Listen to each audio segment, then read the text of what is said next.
कौन कितने पुलिस वाले ज़ख्मी हुए हैं या हलाक हुए हैं?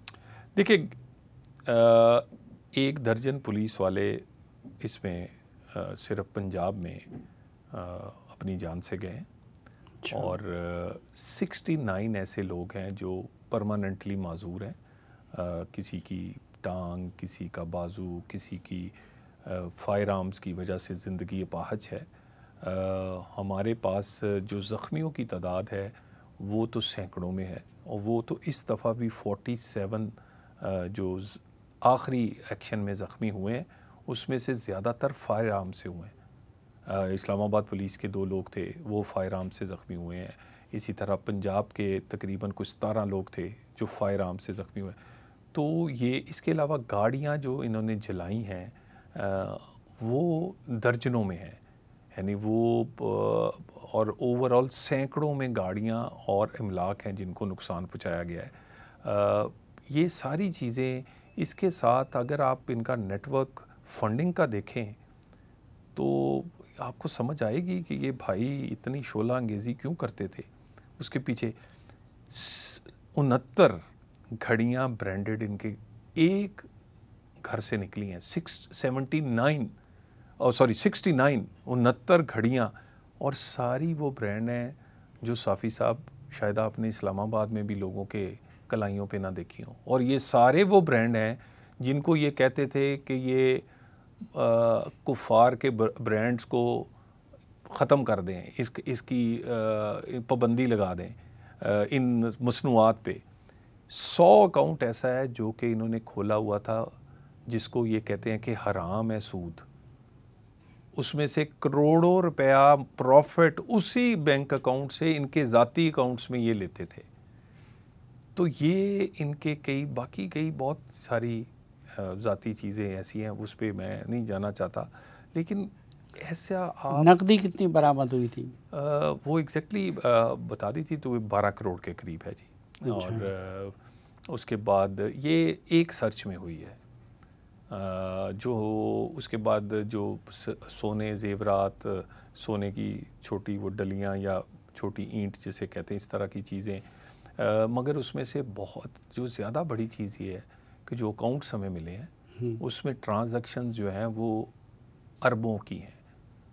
वो मुल्क से बाहर से भी आ रहे हैं, वो यहाँ से भी आ रहे हैं। और उसकी हमने पूरी एक चार्टर्ड अकाउंटेंट लेवल के लोग हायर किए हैं। उसमें हमारी FIA के लोग दूसरे बैठ के एक बड़ा साफ शफाफ ऑडिट होगा और हम कौम के सामने रखेंगे कि इतने पैसे, इतनी जायदादें, ये ट्रांजैक्शंस उनके सामने रखेंगे। अच्छा, उनकी तरफ से कितनी कैजुअल्टीज़ हुई है? वो मुख्तलिफ दावे कर रहे हैं कि सैकड़ों की तादाद में उनके लोग मारे गए हैं। देखिए, साफ़ी साहब, जब कोई मरता है ना तो छुपता नहीं है। पहले डेड बॉडी होती है। डेड बॉडी गायब करना बहुत मुश्किल काम है। चले, कोई कहता है जी कि डेड बॉडीज़ उठा के लेके, लवाहिकीन को आप गायब नहीं कर सकते। आप लोगों के बहन भाइयों को या उनके रिश्तेदारों को रोक नहीं सकते कि वो आहो पुकार ना करें। और अगर सैकड़ों में हैं तो सैकड़ों में तो ये तूफ़ान मच जाता।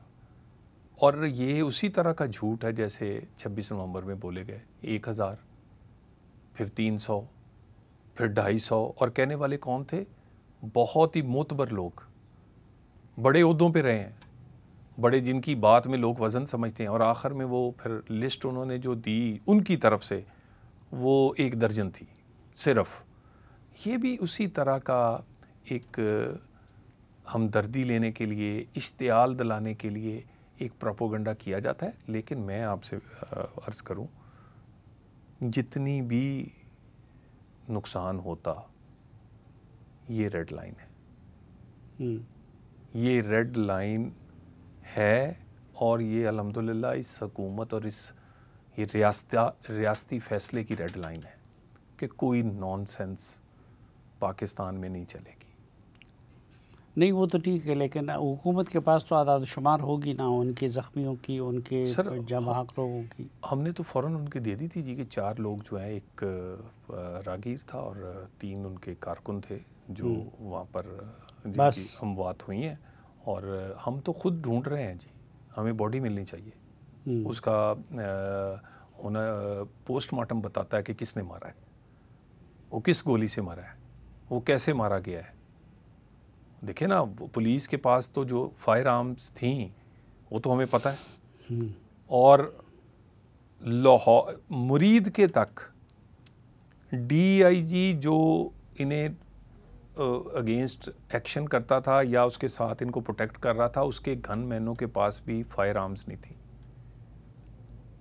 वहां आके जितने पहले 3 टेयर्स थे, किसी के पास कोई फायर आर्म नहीं था। कितनी अंधाधुंध फायरिंग हुई है ये आपको मैं किसी दिन अपनी APCs, जो कि वो शहीद जिसके सीने में गोलियां APC से निकाल के मारी गई हैं, अब वो कहना कि वो किस गोली से मरा है। अच्छा, साद रिजवी और उसका भाई किधर है?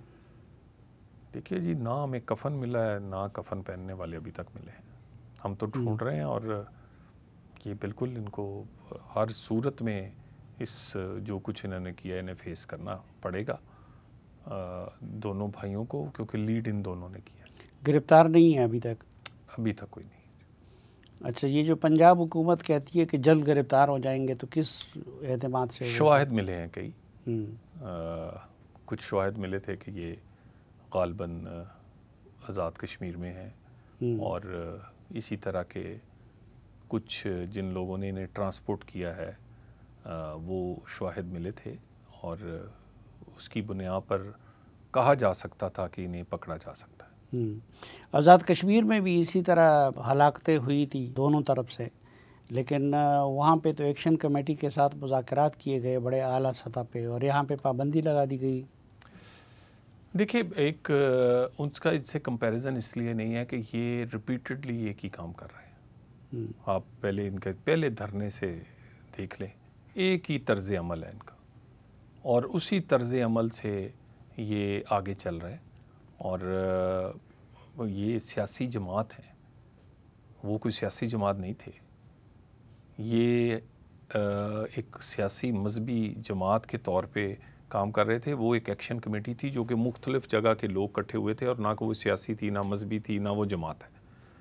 सो बिल्कुल ऐसा एक्शन वहाँ आप इसका कंपैरिजन 9 मई से कर सकते हैं।